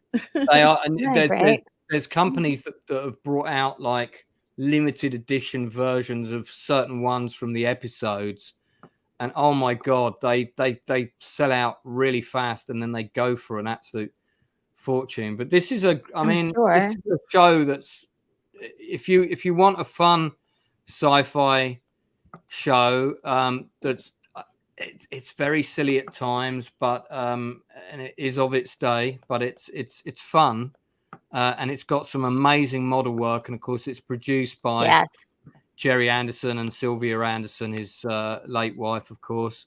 So, and you'll see a lot of recognizable faces, but the model work in the film is still great. Now, season 2, which is what's trailering right now on my screen, is not as good. Season 1 is where it's at. So season 1 is the sweet spot for that show. Are you going for the Kickstarter, Lance? The one that's coming out, that campaign? Robert had the guy on his channel a few years ago, a few days ago, actually. I was going to say, if it's a few years ago, the Kickstarter's probably finished. So this this is something to do with Space 1999. Yes, it does. It's a major Kickstarter for Space 1999, and it's all surrounding the Eagle. Have you got the? I do have the link. Let me have a look, because we might have a quick look at that. I shall. I'll share it. Yeah, pop that in the private comments thing. I will do that. We'll have a quick look at it before we wrap up. So that was. You're gonna love this, Lance. You're gonna love this. Okay, well, Gord, you can be thinking of what you've seen recently that you want to give a shout out to as well. As Retro's done Silent Running, you will get to do one. And then I do have one other British show that I want to mention before we wrap up. But yeah, have you got the link there? Yeah, hold on 1 second. I just have to pull it up. All right. So, Gord King, do you have something that you've seen in the last week or two, TV show, film, or croquet session that you want to give a shout out to? Preferably not the latter. Preferably something TV or film related. Well, if I were to go over the movies I've seen over the last week or two, I'd mostly be naming ones that everybody already knows, or the terrible one that I'm currently writing a reaction for. But since we've been on the subject of sci-fi, one movie I really wanted to give a shout out to, and I do any chance I get, 2019, right about the time everybody saw that it was trendy to stay in their homes, and in no way because they were forced to, there was a movie that dropped on Amazon called The Vast of Night, which, if you haven't seen it, I highly recommend that movie. It's kind of got sort of a neat little Stranger Things vibe. It's the guy who I saw this. Yeah, this is a really interesting and fun movie. I love the style of it. It's got some really camera tricks. The guy who directed it, it's his only writer, producer, director credit. It's so well done. Yeah, it's a cool little sci-fi mystery. I highly recommend it. It's I second the motion, Your Honor. I saw it when it came out. I kind of saw that it had spaceships in it, and it just looked a bit different. And I thought, oh, this looks pretty good. And then there's an opening shot in the movie. The whole movie's not one take, is it? But no. But there's an opening shot in the movie that's like lasts about 20 minutes, and it takes you. What's really clever about it is the whole film is set at night time. It's all set in one evening, and this local radio station, starts hearing weird communications. And there's a couple of nerdy kids, one of whom kind of got access to the radio station. They get involved and they're trying to work out what's sending these signals. And there's two things that are really beautiful about the film. One is it's a period movie. And considering it's almost a no-budget film, everything looks perfect in terms of the costumes. At one point, they go into a basketball game in the school and everybody's got those period haircuts and looks like the whole town took part in that shot, and they're all in there. And that shot lasts about 20 minutes. And the second beautiful thing is it takes you in that one shot to all of the locations that you need to know that are going to be in the story, in the town. And now you know exactly how far apart they are from each other and how long it takes you to walk there, because that whole shot does all of that in real time. Yeah, it's a great film. The guy got a lot out of it. I think he got offered some pretty big jobs out of the movie. Yeah. And the movie was made for like $700,000. You would never know that watching the movie. I mean, you can tell it's not an expensive movie, but the production quality is excellent. The camera works great. The acting is on point. It looks it's set in the amazing. Yeah. I mean, it's set in I think the 1950s, and it's so well done. I really, it's this nice blend of kind of like, an old 80s teen film mixed with sci-fi, but set in the 50s. And I really love that movie. Really love it. I wish they had a physical copy you could buy, because I'd own that in a second. I don't know if it's out on Blu-ray or anything. The two leads, which is Sierra McCormick and Jake Horowitz, and there aren't any like star names in this, but some of the actors have a level of experience. They're both amazing. Retro, I have to say, I think you'd love this movie because it feels like a 1950s episode of The Twilight Zone done in full color on a bigger budget. I would like that. Yeah, you would. And it unfolds in a way that feels like these people are reacting to this very realistically. Like it builds the mystery, and you really don't know what's going to happen when it's all said and done. Really leaves you guessing. Incredibly well shot as well. Just it looks, the whole film looks great, and that was one of the things that really impressed me about it. Was I'm glad you mentioned this, dude, because I forgot all about this film. we should do a stream about it specifically, but we'll give it the quick shout out now. But it's really good. It's got a killer ending as well. Yeah, and I had to actually rewind it and watch the ending again. But this is part of that whole big long opening shot that takes you all around the town. And at one point, we come seamlessly into the back of this game and then out again. And it's like this guy got all these people for $700K. Pretty effective. I think probably one of the ways they saved a lot of money was doing that big long shot, because that's only one night of catering at the end of the day. Yeah. Might be a lot of people there, but that's one night of catering, not 7 nights of catering. You know what I mean? Yeah. So that's why people like doing these long shots. So that's a good shout out, Gord King. No wonder you're King of the Pumpkin, people. So, dude, that looks a bit like someone we know, like this guy here. That's Jake Horowitz. It's not Michael Cera. Yeah. Well, cool. That's you retro. You got to watch that. I think it's still on. Is it still on Netflix? Is it? It's on Amazon Prime. It's they own the movie.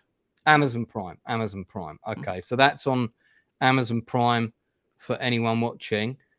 Before I do my last thing I want to mention, which is a very British thing, so it's maybe not going to be so much of interest, but I do want to mention it because it's just dropped and it's causing a massive stir in my country. I think you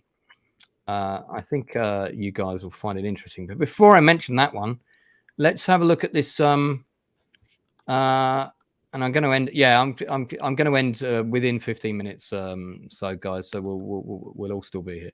So let's have a quick look at this Kickstarter.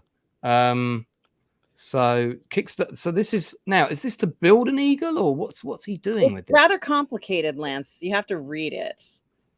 Okay, so this is the Kickstarter, doing pretty well. 644 backers, 8 days to go.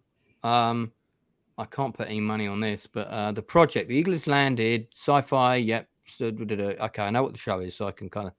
At the time, the eagle ignited the imagination of youthful viewers who played with the vessel as a toy and built it as a model kit. To this day, a passion for the craft lingers among collectors and creators. The question is why. That's totally true. There are collectors who've got like 400 of these, all different sizes and shapes. So is he doing like a documentary about those people? Or? Yes, he is going to. It is a journey. Yes, it is. Right. Rather, he's doing a film. It's not just one thing he's doing, and it is really spectacular, Lance. This guy is amazing, and I love his interest and honestly what he wants to do. I think it's really important from a cultural history standpoint for science fiction in general. This is just wonderful what he wants to do. My God, he needs to meet some of the British collectors, because that table there, members of an eagle meet, would be about 50 times the size of that and covered with 500 more eagles. And I mean, that some people have scratch built, like one guy's scratch built like a 20-foot long eagle, you know. Exactly. I think Barbara Bain is still around, isn't she? I think yeah, and he's going to interview so many people in this incredible journey. So I just figured I mentioned. I thought maybe you had already backed it, Lance. No, I unfortunately, the days of me being able to back this sort of thing are not currently available. But yeah, this is very, very cool. That's the toy. Yep. I don't remember there being one as big as that available. Maybe yeah, this is the sorts of this picture here. This is the kind of collection you could expect from a British eagle collector. That's how many they've got, and all those different types as well. And I'm sure he's probably going to speak to some British guys within. Nick Tate is he's a great actor, actually. A lot of people might have seen him in a really small role in Cry Freedom when he's flying the family of the reporter to safety. But he's great, and they tried to cut him from the second season. And they got so much fan mail when they announced that, demanding he be in the second show, that they had to put him back in. So that's pretty funny. It only has 8 days left, but I'm hoping somebody will even a private investor might come in and fund the rest of it, even if he can't get the full amount, let's say from smaller investors. I think this project still will go because someone's going to go ahead and come forward with the rest. I'm a member of quite a few. I'm actually a member of an Eagle forum, believe it or not. Oh wow. So I've got TV, some Jerry Anderson stuff over here. So so I'll repost it, no problem. I'm quite happy to give it a shout out. Actually, I saw Robert Meyer Burnett's involved, so fab. All right, well look, guys, thanks so much for coming on, because I thought it might just be me tonight, which would have been really boring. We'll have to do another one of these. At the same kind of time, sort of similar kind of time on a Wednesday. That's when I always used to do my weekly roundup. Now I'm going to mention one more thing real quick. And of course, as you may remember, we all went through something called lockdown not a million moons ago. And you may or may not have heard that there was a little bit of scandal involving people in the UK who decided to have parties when everybody else wasn't allowed to have any parties. And that was my government. And there's a drama about this, which is very factually based. And I just watched it last night, and I've got to say, it's brilliant. It's currently available on now, Lance. It's currently available on Channel 4. I'm pretty sure it will be available worldwide soon. Okay. And it's drawn from there was a public inquiry into this, and it's or an inquiry. I don't know if it was public, and it's drawn from Sue Gray's report, who was the woman who was put in charge of delivering the news on it. Now, I knew that they threw a couple of parties. I did not know that they threw 21 parties. Wow. 21 during the period of lockdown. And these were not like, you know, they called it a work event and everything. These were not work events. These were people like getting proper pissed up, 40 of them in a basement room with a karaoke machine. So, wow. you know, and the socially distancing stuff in the garden that you saw the pictures of, that was the tip of the iceberg of this stuff. So, so many people were angry about it because it dropped last night. And I thought, why is #Partygate trending? That was ages ago. And then I watched it and I thought, oh man, yeah, these people really took the piss. And it's basically a lot of young conservatives spending our tax dollars getting pissed. At one point, somebody actually bought a wine cooler that could hold 140 bottles. And, you know, our tax pounds paid for that. So, yeah, man, it's, you know, one of those things. Well, he was called out for it, and then he said it wasn't a big deal, right, Lance? Yeah, yeah, Boris, but he had to resign as a result of it eventually. That was what ultimately caused his resignation. Berg Flicker, thank you. Listen, dude, you're welcome to the stream. Just got the notifications of trash. We'll have to watch on replay. Hi, chat. Hail the Outcast Creative. Mate, you're very welcome here. Thank you so much for popping in. I've had quite a few new guests tonight, and that must be as a result of being on Drinker's Channel on Monday. And I don't know if this is true, Lance, but it seemed like after Brexit, Johnson kind of lost some of his steam, and then COVID happened. He lost a little bit more of it. I think that the problem was I don't generally do politics on my channel, but I do true story dramas, which is why I'm talking about this. And there's a very, very good true story drama about Brexit with Benedict Cumberbatch in it. I forget the name of it. Where they used new technology and working out. That's the first time they used things like Facebook algorithms to go after voters. Yeah, I mean, most people in the country didn't really have a clue what the implications of Brexit were going to be, and it just screwed our whole economy. So we're all a bit, you know, we've been a bit buggered ever since. But but this is a film worth watching. It's not very long. It's only about 1 hour and 5 minutes. So it's almost like a sort of feature-length episode. And it's great because the characters turn to camera every so often and they break the fourth wall a lot. It's a bit like watching a play. And they're like, this may or may not have happened, but I definitely said this bit. So there's a lot of that in there. And it's a lot of fun. But the stuff that when people are saying certain lines and it says as quoted from Sue Gray's report will come up on the screen. So they really protected themselves legally to make sure it's all factually correct. You won't believe some of the shit that went on. You really won't. Well, you will because, you know, government, you know. So, yeah. So, yeah, that's it for my roundup and recommendations. Quite a few things for people to put on their lists there to go and watch. New people that have come on the chat or watch the stream, thank you so much for supporting my channel. I really appreciate it. I started this channel seriously about a year ago. It started in lockdown really, but it was originally my acting classes channel, and now it's my channel doing my stuff. But I'm very passionate about film and television, and I like talking to people about the stuff that's really good that you should spend your time watching. And then also we do other streams where me and Gord King plan to conquer the world and that kind of thing. And I've also been a guest on Retro's channel, and I've been a guest on RM's channel. There we go. I'm trying to do my Brady Bunch bits correctly. And other YouTubers are always welcome on my channel. So no barriers here. No blue passports required. So, yeah, guys, just quickly, let's go around. Gord King, what you got coming up? I obviously had my Rings of Power video come out a couple of weeks ago. It's doing pretty well. I've gained almost 50 subs off of it. That's a really good video. What are the views on that now? It's closing in on 1,900, so I'm hoping it will push to 2,000. But it's of all the movie-related stuff I've done, it's the most well-received by far. Oh, okay. But I'm currently working on a reaction video for Ghostbusters 2016, which I just recently watched for the first time.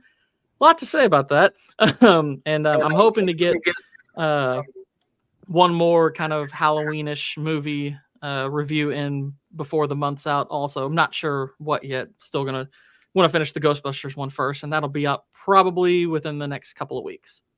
Great stuff. Do come on my Thing stream if you're free on the 31st. If you're not, pumpkining people. Retro, what you got coming up?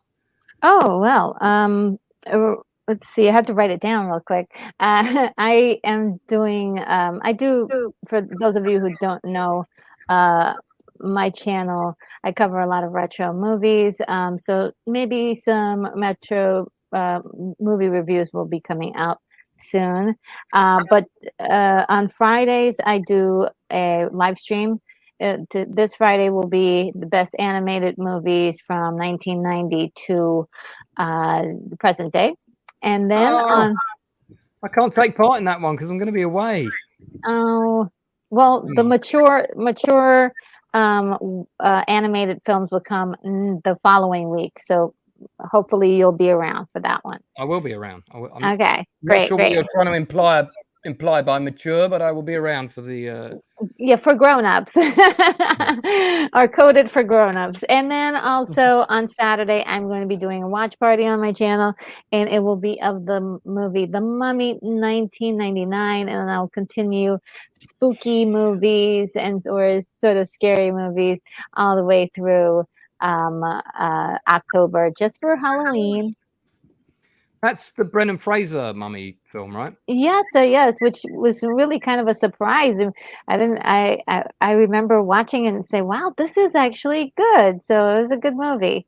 Yeah, I like that film, and I think it's got a good rewatch value. And the sequel wasn't terrible; it was okay. Yeah, it was decent. Yeah, I'm a big fan of the Scorpion King, though. It's a guilty pleasure of mine. My friend Sherry Howard is in the Scorpion King, and I may well be getting her to come on the channel. In fact, I'm sure I will be getting her to come on the channel. She's the Black Warrior woman in charge of the Warrior Women. She was gorgeous. She was really good, and she got that part because the actress that was in Kill Bill, Vivica Fox. Yeah, Vivica Fox broke her foot, and they had to recast. And she went in to see it to get seen for it, and she got it. She's an ex-Olympian, gold medalist. Wow. So she's pretty much retired from acting now, but I'm determined to get her on to talk about Scorpion King. So try and arrange that at a time when you can be there. Oh, nice. Thank you. That's so sweet. And last but by no means least, what have you got coming up?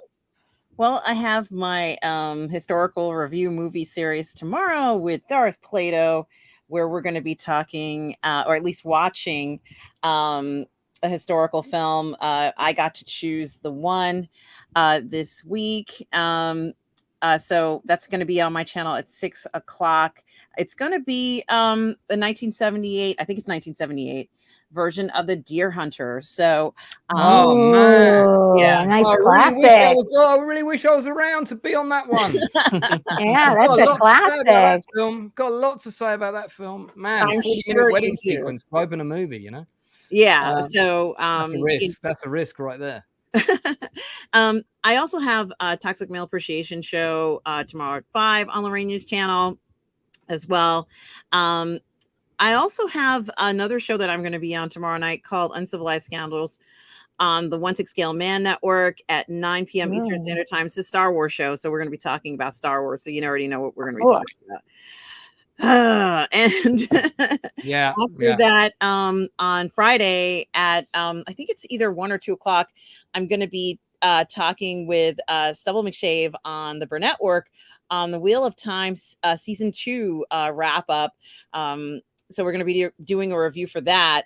I'm also going to be doing an Ahsoka review on the Burn Network at 10 p.m. with Catherine Cook, another PGS member. So that's coming up at midnight. I am going to be streaming with Robert on the Burn Network for our Midnight Musing show.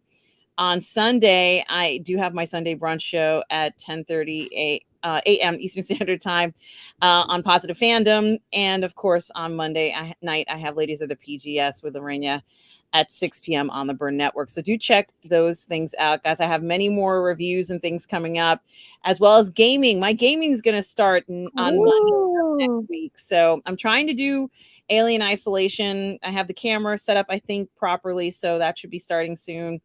And I'm looking forward to getting back to gaming. But Lance, thank you for having me on. This has been fun to talk to with all of you guys, honestly.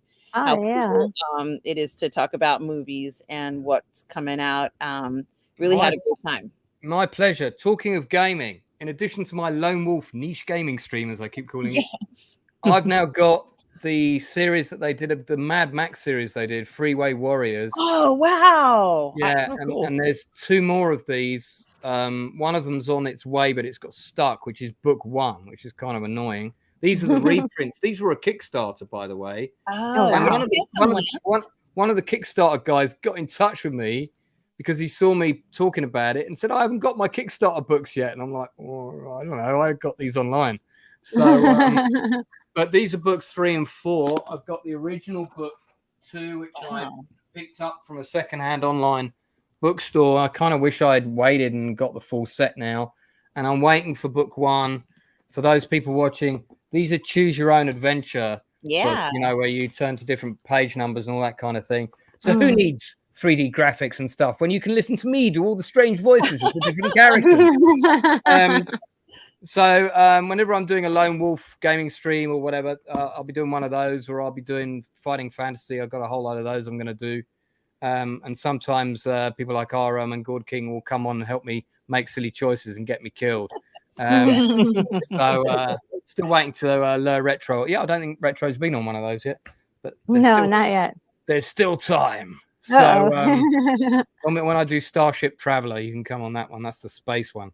Oh, that sounds cool. Yeah, there's a few space ones from Fighting Fantasy. I just haven't got them yet. All right, guys. Well, that's it. Thanks to everybody in chat. Thanks so much for tuning to my channel, and I'm glad I'm glad it's not so busy that I can still say hello to the new people when they come in chat. I like that. So that's nice to be able to do that. Oh yeah, Dawn of Mutilation is saying like Death Trap. That's exactly what I'm talking about, dude. And I just got that. I just got Death Trap from a secondhand bookstore, so I am going to be doing that one. In the meantime, it's good night from all of us, and remember what I always say: don't forget to tell the people that you care about that you love them. And I'll see you all again real soon. Bye.